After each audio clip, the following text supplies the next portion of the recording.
Hi everyone, I've got a game set up for Samurai Battles, Commands and Colours. This is sort of the introductory scenario. It's the first scenario in the scenario book, and we've got basically two forces that you can see here laid out. And what I'll do is I'll do an after action report as I'm playing through the game, sort of do a few card activations per side and just see how it all sort of shakes down, works out. And then what I'll also probably do is talk a little bit about some of the mechanics, especially some of the mechanics that are specific or unique to this particular game in the series. So both sides now have played some cards and quite a lot of combat. Definitely it's a scenario where you're into sort of the thick of the action almost, straight away, which is great. So both sides actually were able to use an infantry onslaught card, which basically means that they had 4 consecutive sort of linked units attack. Both sides taking casualties. Definitely the red samurai side in this instance came off it a lot worse than the blues did.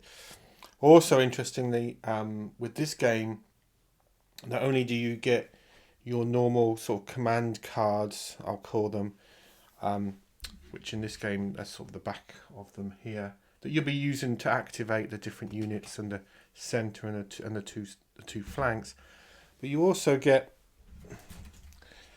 these dragon cards, and they work in addition. So you've got 2 decks of cards. Now, it's predominantly, I think this is the only of all the games, Commands and Colours games I've got, where this happens in the base game. This is one of the Memoir 44 expansions. You're using another deck of cards as well, and in this case, the one of the sides, the red side, were able to use this desperate charge. And you use honor points to spend to use those. And it's quite an interesting mechanic. The honor points are also quite interesting. The both sides have gained honor points. And you do that through the die rolls, and the red side have lost some because they've had a unit sort of retreat. So honor is gained and lost and spent, as it were. It's quite an abstract mechanic, but it's quite interesting. So yeah, straight into the thick of it for both sides. Lots of action, lots of dice rolling. Already the combat is quite vicious. So yeah, we'll do some more. So the battle's taken a bit of a dramatic turn. The blue samurai side were able to use a turncoat dragon card, and what that meant was they were able to turn one of the opposing units against them. So this was a red unit and now a blue unit, and there's been a bit more fighting. Definitely, if I look at the sort of the number of blocks that have taken casualties, the red side have definitely taken a lot more casualties than the blue. Still no victory banners though, and on this red samurai side here, really we've got this cavalry unit and these other unit up here. They need to sort of get into the action. Also, it's probably worth pointing out that the fire, even with using a dragon card, the archers here, these archer units up here, very ineffective trying to inflict any casualties on this unit here. Even with that dragon card, just comes down to the die rolling. So yeah, still plenty to play for. So the blue side of Samurai have been able to inflict significant casualties on their opposing side and have gained 2 victory banners, with a unit completely destroyed and an opposing leader defeated in melee combat. So as we can see, the line here is starting to crumble here. They really need to get these 2 units into the action to try and sort of balance that out. In particular, on this side here, we've got 1 unit with only one point left, and 1 with only 2, but they're well sort of defended from the same side.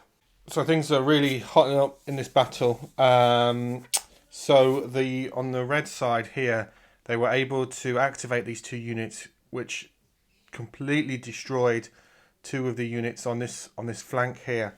So two victory banners for the reds, as it were.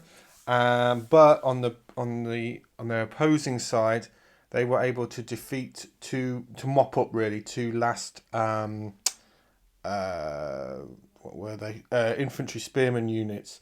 So the blue samurai have 4 victory points, 4 victory banners, sorry, and the reds have 2. And this introductory scenario, it's a 5 victory banner game, so the blues only need to score 1 more, and then they will have defeated the red army. And these arquebusiers are in a bit of a sticky wicket, as we like to say, with these spearmen cavalry right next to them. Plus, they're got there's some bowmen here. This is a particularly weak unit here, as indeed these bowmen here. Conversely, we've got these spearmen which have already destroyed 1 unit on this flank, and some samurai there as well. So yeah, we'll see how it all works out. So the game has finished, and the blue side were able to inflict a casualty and defeat the last defeat that unit there and gain the victory banner, and therefore gain victory of the game. So it ended up with 5 victory banners to the blue samurai side and 2 to the red. I think interestingly, the red just took too many casualties too early in the game.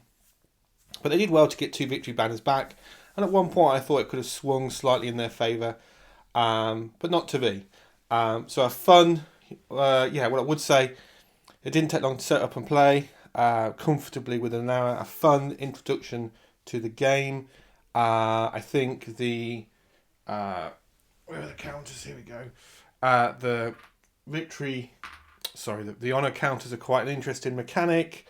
The dragon cards add definitely an extra flavour to the game, so I enjoyed that very much, and I will continue to play through some of the scenarios in the scenario book, do some more after action reports as I'm playing through the game, and then I'll do a full review once I've played quite a few of the different scenarios. But already it's quite it's thematically very rich. You kind of imagine these samurai battlefields in front of you.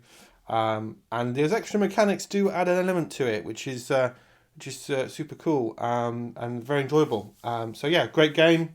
Really enjoyed that. Looking forward to playing some more of this game. And yeah, thanks for watching as ever. Thank you.